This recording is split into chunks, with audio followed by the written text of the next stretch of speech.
주님께서 여러분과 함께 마테오가 전한 거룩한 복음입니다.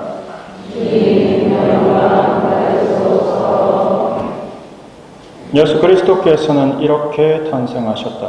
그분의 어머니 마리아가 요셉과 약혼하였는데 그들이 같이 살기 전에 마리아가 성령으로 말미암아 잉태한 사실이 드러났다. 마리아의 남편 요셉은 의로운 사람이었고 또 마리아의 일을 세상에 드러내고 싶지 않았으므로 남모르게 마리아와 파혼하기로 작정하였다. 요셉이 그렇게 하기로 생각을 굳혔을 때 꿈에 주님의 천사가 나타나 말하였다. 다윗의 자손 요셉아, 두려워하지 말고 마리아를 아내로 맞아들여라. 그 몸에 잉태된 아기는 성령으로 말미암은 것이다. 마리아가 아들을 낳으리니 그 이름을 예수라고 하여라. 그분께서 당신 백성을 죄에서 구원하실 것이다. 주님께서 예언자를 통하여 하신 말씀이 이루어지려고 이 모든 일이 일어났다. 곧 보아라, 동정녀가 잉태하여 아들을 낳으리니 그 이름을 임마누엘이라고 하리라 하신 말씀이다. 임마누엘은 번역하면 하나님께서 우리와 함께 계시다는 뜻이다.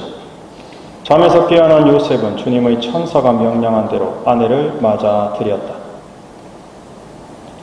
주님의 말씀입니다.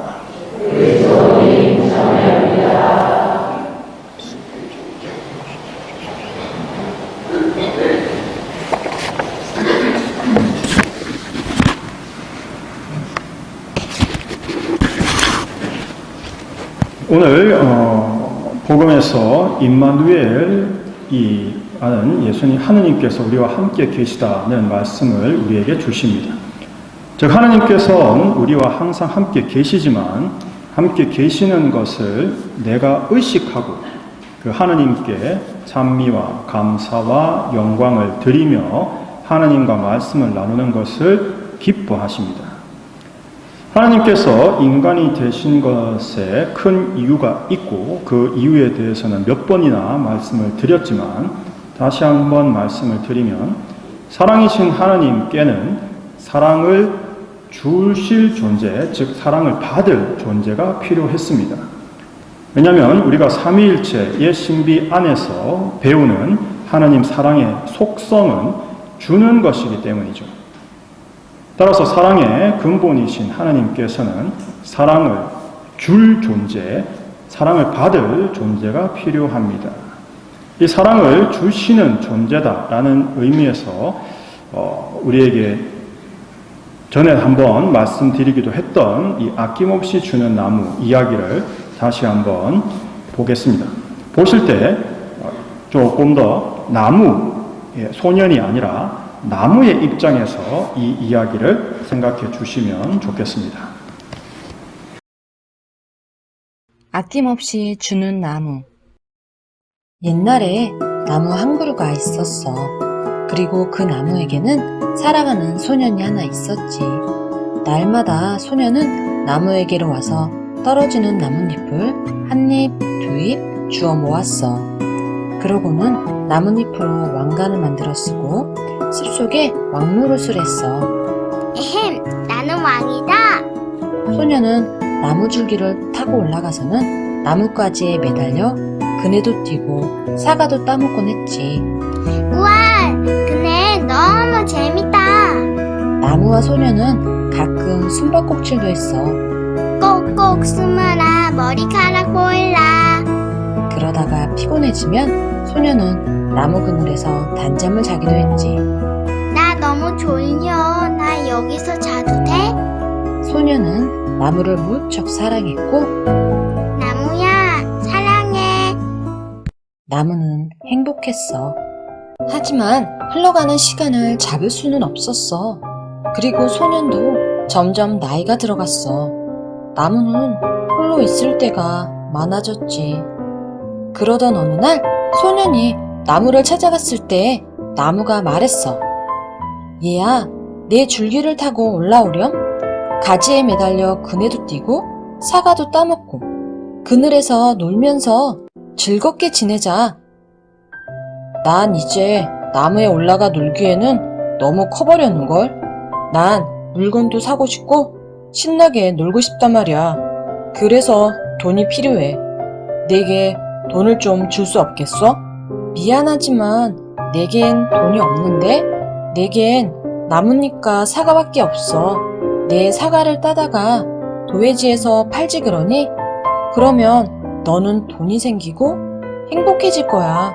그러자 소녀는 나무 위로 올라가 사과를 따서는 가지고 가버렸어. 그래서 나무는 행복했어. 그러나 떠나간 소녀는 오랜 세월이 지나도록 돌아오지 않았고 나무는 슬펐어. 그러던 어느 날 소년이 돌아왔어. 나무는 몹시 기뻐서 몸을 흔들며 말했어. 내 줄기를 타고 올라오렴? 가지에 매달려 그네도 뛰고 즐겁게 지내자. 난 나무에 올라갈 만큼 한가롭지 않단 말이야. 내겐 따뜻하게 지낼 집이 필요해. 아내도 있어야겠고 자식도 있어야겠고 그래서 집이 필요하단 말이야. 나에게 집 한 채 마련해 줄 수 없겠어? 나에게는 집이 없단다. 이 숲이 나의 집이지. 하지만 내 가지들을 베어다가 집을 짓지 그래? 그러면 행복해질 수 있을 거야. 그러자 소녀는 나무의 가지들을 베어서는 집을 지으려고 가지고 갔어. 그래서 나무는 행복했어. 그러자 떠나간 소녀는 오랜 세월이 지나도록 돌아오지 않았어. 그러다가 소년이 돌아오자 나무는 너무 기뻐서 거의 말을 할 수가 없었어. 이리 온 얘야? 나무는 속삭였어. 와서 나랑 놀자. 난 너무 나이가 들고 비참해서 놀 수가 없어. 배가 한 척 있었으면 좋겠어. 멀리 떠나고 싶거든. 내게 배 한 척 마련해 줄 수 없겠어? 내 줄기를 베어다가 배를 만들려? 그러면 너는 멀리 떠날 수 있을 거고 행복해질 수 있을 거야. 그러자 소녀는 나무의 줄기를 베어내서 배를 만들어 타고 멀리 떠나버렸어. 그래서 나무는 행복했지만 정말 그런 것은 아니었어. 오랜 세월이 지난 뒤에 소년이 다시 돌아왔어. 얘야, 미안하다. 이제는 너에게 줄 것이 아무것도 없구나. 사과도 없고 난 이가 나빠서 사과를 먹을 수가 없어. 내게는 이제 가지도 없으니 내가 그네를 뛸 수도 없고 나뭇가지에 매달려 그네를 뛰기에는 난 이제 너무 늙었어. 내게는 줄기마저 없으니 내가 타고 오를 수도 없고 타고 오를 기운도 없어. 소년이 말했어. 미안해. 나무는 한숨을 지었어. 무언가 너에게 주고 싶은데 내겐 남은 것이 아무것도 없단다. 나는 그저 늙어버린 나무 밑둥일 뿐이야. 미안해. 이젠 나도 필요한 게 별로 없어. 그저 편안히 앉아서 쉴 곳이나 있었으면 좋겠어. 난 몹시 피곤하거든. 아, 그래? 나무는 안간 힘을 다해 몸뚱이를 펴면서 말했어. 자, 앉아서 쉬기에는 늙은 나무 밑둥이 그만이야. 얘야, 이리로 와서 앉으렴. 앉아서 쉬도록 해. 소녀는 그렇게 했어. 그래서 나무는 행복했어.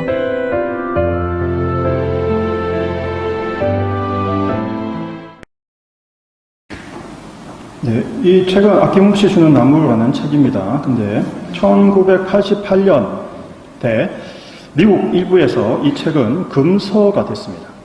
그 이유는 영어 원본에는 이 나무가 여성형으로 보통 사용됩니다. 왜냐하면 대부분의 알파벳을 쓰는 서구권에서는 나무는 여성형으로 주로 표현이 되니까요. 그래서 she 또는 her 이렇게 대명사로 사용이 되는데 그것이 여성의 모성애를 강요한다. 따라서 나무처럼 엄마들이 자녀들에게 또는 소녀처럼 이렇게 무조건적인 사랑을 다 줘야 되는 것처럼 강요하는 책이기 때문에 이 책은 금서로 해서 지역 도서관에서 전부 퇴출되는 그런 비운을 겪기도 했습니다. 다행히 우리나라는 이 동화를 번역하셨던 분이 그녀라는 식으로 직역하지 않고 그냥 나무라고 번역을 해서 아마 우리나라에서는 그런 논쟁이 없지 않았을까 생각하지만 사실 저는 그 발상이 굉장히 놀랍습니다. 그래서 이 아낌없이 주는 나무는 그 소설 자체, 저 동화 자체의 스토리도 굉장히 우리에게 시사하는 바가 크지만 저는 오히려 그것보다 이 금손 논쟁이 우리에게 던져주는 메시지가 훨씬 크다고 생각합니다. 그 말은 사랑이라는 것이 사실은 얼마나 취약하냐라는 거죠. 자신의 이기심 앞에서는 사랑은 정말 약한 존재죠. 하느님도 그처럼 우리 앞에서 나약한 모습으로 다가오십니다. 우리 성탄의 모습은 바로 인간의 그 나약함을 온전히 지고 계시는 전능하신 하느님의 모습을 우리에게 보여주시죠. 똑바로 누워놓으면 바로 누워겠고 엎어 누우면 엎어 계셔야 되는 자기 몸조차 돌리지 못하는 그런 무력한 모습으로 우리에게 오십니다.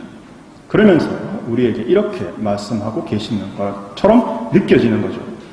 이 이야기를 아낌없이 주는 나무 이 이야기를 여성에게 모성애를 강요한다고 이해했던 사람들의 그 이기심과 자기의 이익만을 생각하는 욕심에 비어서 생각해보면 하나님께서는 왜 우리에게 이렇게 무력한 모습을 보여주실까? 그건 바로 우리 자신에게 물어보시는 것 같습니다. 너는 내가 너에게 준 그 사랑의 힘, 즉 끊임없이 다른 사람을 위해서 줄 수 있는 그 사랑의 힘을 가지고 어떻게 하고 싶으냐라고 물어보시는 것 같은 거죠. 즉 자기 자신을 위해 그 사랑을 쓸 거냐 아니면 사랑하는 사람을 위해서 그 사랑을 사용할 것이냐라는 겁니다. 즉 우리는 다른 사람에게 사랑을 주는 그 하느님의 사랑의 힘을 받았기 때문에 이 사랑을 어떻게 사용할 것인가 라는 우리 내면의 전쟁, 싸움이 벌어진 거죠. 결국 이 싸움의 근본은 우리 안에 있습니다. 자기 자신을 위해 사용할 것인가 아니면 사랑하는 사람을 위해 사용할 것인가의 싸움인 거죠. 따라서 성탄에서 예수님께서 우리에게 보여주시는 이 무력함은 우리에게 보내는 사랑의 메시지죠. 사랑의 편지입니다. 아낌없이 주는 나무가 소년을 기다리듯이 집을 떠난 자녀들이 언제든 돌아오기를 바라는 부모가 보내는 사랑의 메시지인 거죠. 이런 사랑의 메시지, 즉 아낌없이 주는 이 사랑의 나눔을 통해서 우리는 이기심을 극복하고 사랑이야말로 우리를 구원할 힘이라는 것을 깨닫게 됩니다. 우리 모든 사람, 인류의 구원을 예수님께서는 이루셨지만 거기서 끝나는 것이 아니다라는 거죠. 즉 구유에서 성탄에서 보여주는 이 사랑의 무력함은 내가 너희를 그냥 일방적으로 구원한다 해서 끝나지 않는다는 걸 말해줍니다. 왜냐하면 하나님께서 힘이 있으시고 전능하신 분이라면 마블 영화에 타노스가 인피니티 건들렛에 우주의 힘을 다 모은 후에 이 손가락 핑거 스냅 딱 한 번으로 전 우주의 인구의 반을 다 죽여버리잖아요. 그럼 하느님이시면 하느님의 그 전능하신 힘이라면 굳이 인피니티 스톤 같은 그런 거 모을 필요 없이 그냥 나는 전 인류를 구원합니다. 그렇게 하면 다 구원되잖아요. 그런데 왜 굳이 그런 손쉬운 방법을 두고 스스로 전능하신 분께서 무력하게 구유에 누워서 그 모습을 우리에게 보여주시냐라는 거죠. 그 이유는 바로 우리도 그런 사랑에 동참하기를 바라시는 초대라는 겁니다. 함께 하자라는 뜻이라는 거죠. 따라서 저는 이 아낌없이 주는 나무에 있어서의 메시지의 핵심은 사실 아낌없이 주는 나무도 있지만 그 이후에 이것을 가지고 논쟁을 벌였던 인간의 이 비참함, 이 탐욕, 이 욕심이 이 이야기의 핵심을 더욱더 부각시켜 준다라고 생각합니다.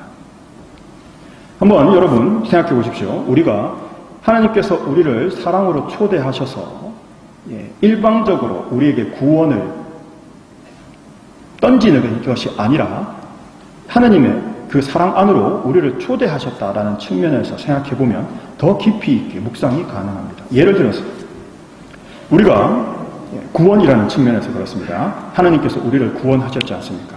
일방적으로 구원을 하셨다.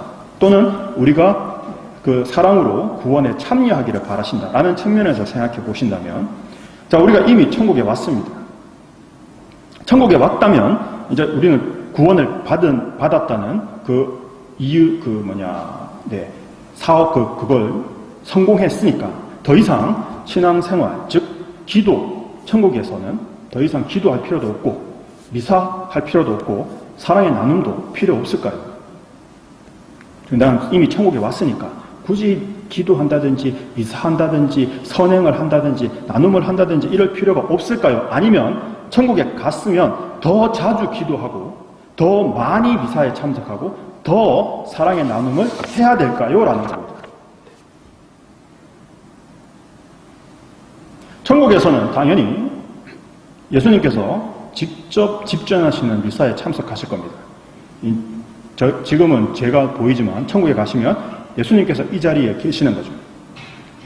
그러면 여러분이 지금 하시듯이 미사에서 딴짓을 한다든지 존다든지 멍하게 앉아서 하다든지 아니면 미사에 참석 안 하고 놀러를 간다든지 일이 급하니까 오늘은 패스, 이게 될 것 같으십니까? 사실 우리는 여기 앉으셔서 여러분께서 하시는 이 미사는 천국에서 해야 되는 일을 지금 미리 먼저 하고 계시는 거죠. 따라서 천주교 신자가 아니었다가 구원을 받은 사람이 천국에서 함께 예수님께서 집전하시는 미사를 참여하고 있으면 우리에게 이렇게 물어보겠죠. 여러분들은 지상에서부터, 이 세상에서부터 하느님과 이렇게 거룩한 시간을 함께 하셨는데 기분이 어떠셨습니까? 정말 부럽습니다. 그때 누가 성당 가자 했을 때 제가 따라갔어야 됐는데, 그때 여러분들의 대답이 그렇죠, 정말 감사하고 정말 감동이었습니다. 이렇게 직접 예수님께서 거행하시는 미사와는 비교할 수 없지만요 라고 대답을 해야 되겠습니까? 아니면 하하하하 하시면서 머리를 긁고 속으로는 거의 미사 안 나갔는데 너무 답답하고 지루하고 재미없어서 이럴 줄 알았으면 좀 더 열심히 다닐걸, 이라고 해야 되겠습니까? 따라서 여러분께서 예수님께서 우리를 사랑의 나눔으로 초대하시는 이 대답을 나는 무엇을 선택할 것인가? 즉 이 아낌없이 주는 나무의 책을 금소로 만들었던 그 욕심, 이기심을 가진 사람처럼 행동할 것인가? 아니면 이 아낌없이 주는 나무의 내용을 본받아서 나도 하느님처럼 사랑을 나누고 아낌없이 사랑을 타인에게 주는 그런 사람이 될 것인가를 선택해야 된다는 거죠. 그게 어디서 드러납니까? 천국에서 무엇을 선택한 사람인지가 드러난다는 겁니다. 따라서 여러분께서 천국에서 사용하실 수 있는 대답은 지금 바꾸실 수 있습니다. 아낌없이 주는 나무에게 소년이 어떻게 했으면 더 좋았을 건데 라는 생각을 하셨습니까? 좀 더 나무와 함께 있는 시간을 보낸다든지 나무에 좀 더 감사하는 마음을 표현한다든지 그랬으면 어떨까? 즉 부모님께서 돌아가시고 나서야 그때 좀 더 잘해드릴 걸, 좀 더 자주 찾아뵙고 한 번이라도 더 사랑한다고 말씀드릴 걸 이라고 많은 자녀들이 후회하듯이 그걸 지금 이 자리에서 오늘부터 바꾸시면 됩니다. 이미 끝난 게 아닙니다. 지금 바꾸실 수 있습니다. 즉 하느님의 사랑의 초대에 응답을 하고 미사와 기도를 더 의미 있게 봉헌하고 참된 가치를 찾는 거죠. 아낌없이 주는 나무의 소설을 보면서 이거는 우리에게 사랑을 강요하는 거야 라고 금서로 지적하는 게 아니라 이렇게 사랑으로 나누어야 하는구나. 내 사랑이 참 부족하고 참 모질하구나. 주님, 저에게 사랑을 더해 주십시오 라고 기도하고 미사에 참석할 수 있는 삶을 선택하는 것이 올바른 참여가 되겠죠. 따라서 하나님께서는 우리에게 함께 있고 함께 이 사랑의 길을 걷자고 초대하고 계시는 겁니다. 따라서 그 길을 선택하고 그 길을 우리는 내 것으로 만드셔야 하는 거죠. 하나님과 더 함께 있고 더욱더 하나님께 가깝게 다가가서 결국 하나님 안으로 들어가고 하나님과 일치를 해 나갑시다. 이런 목표, 이런 목적을 가지고 있을 때 우리는 신앙으로 성장하게 됩니다. 새해가 다가오고 있습니다. 한 해를 반성하며 성찰하고 새로 시작되는 새해는 어떻게 내가 하나님께 더욱 가까이 다가갈 것인가 계획을 세우면서 성탄을 맞이할 준비를 합시다. 오늘 우리가 세례를 받으시는 형제 자매님들도 바로 이런 사랑의 초대를 받고 그 사랑의 초대에 응답을 했으며 나는 더 주님의 사랑을 받고 내 자신을 그런 사랑의 나눔에 투신하고 더 노력하겠습니다 라는 봉헌을 자기 이기심, 욕심을 죽이고 하나님의 사랑으로 새롭게 태어나는 세례를 받게 됩니다. 우리 또한 우리가 받은 세례를 기억하면서 정말 임마누엘 하나님께서 나와 함께 계심을 기억하고 그 하나님을 더 기쁘고 행복하게 해드리는 신자의 하나님 자녀의 예수님 제자의 삶을 살아갑시다. 아멘.